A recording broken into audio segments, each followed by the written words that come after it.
Stay on until the end of this bulletin for that discussion. Let's begin. President William Ruto and Nairobi Governor Johnson Sakaja have today agreed to a cooperation agreement that will see the county government get an additional 80 billion shillings in funding. This follows the signing of a cooperation agreement with the national government aimed at accelerating infrastructure and service delivery projects in Nairobi. As Ian Keitani now files, the agreement establishes a framework for joint financing and implementation of development programs between the two levels of government. Ian Keitani tells us more.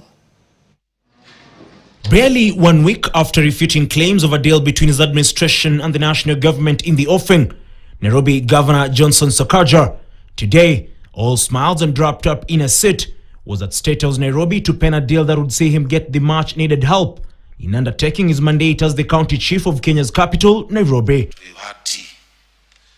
The last time such a document was signed, a similar one, people had other things.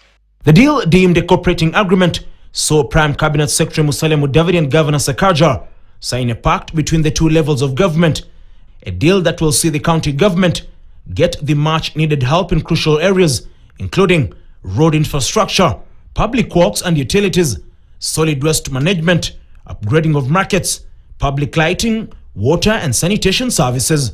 The deal, which many experts argue mirrors the 2020 agreement that saw the Nairobi Metropolitan Services take over the operations of the county, will see President William Ruto pump at least 80 billion shillings to undertake the various projects in the agreed areas of cooperation. The partnership introduces joint oversight through steering and implementation committees, which will coordinate planning and budgeting over projects undertaken under the agreement. The steering committee includes Prime Cabinet Secretary Musalia Mudavadi, Governor Johnson Sakaja, the Attorney General and County Attorney, CS Kipchumba Murkomen, John Mbadi, Alice Wahome, Eric Muiga and Davis Chirchir. Governor Sakaja is expected to steer the implementation committee with other members including 7 principal secretaries, the Solicitor General, the County Solicitor General, representative of the national government and a representative of the county government. Speaking during the signing, both President William Ruto and Governor Sakaja argued that the agreement is legally binding, with the head of state lamenting over the current financing system, which he says does not favor the city-county. The fiscal and operational framework of county financing was not designed for a capital city of this scale and responsibility. Nairobi carries national, regional, and global obligations, but is funded largely through the same formula as other counties.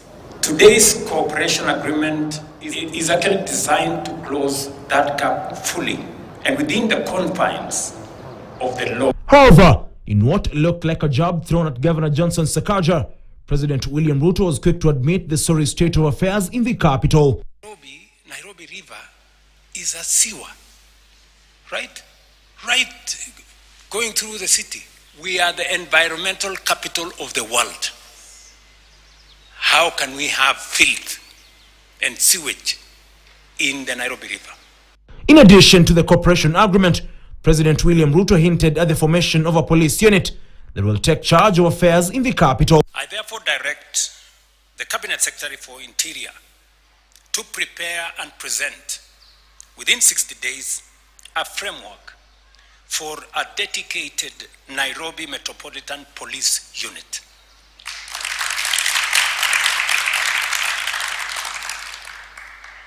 To work hand in hand with the Nairobi County Security. Ian Keitani for KTN Prime. Well, thank you for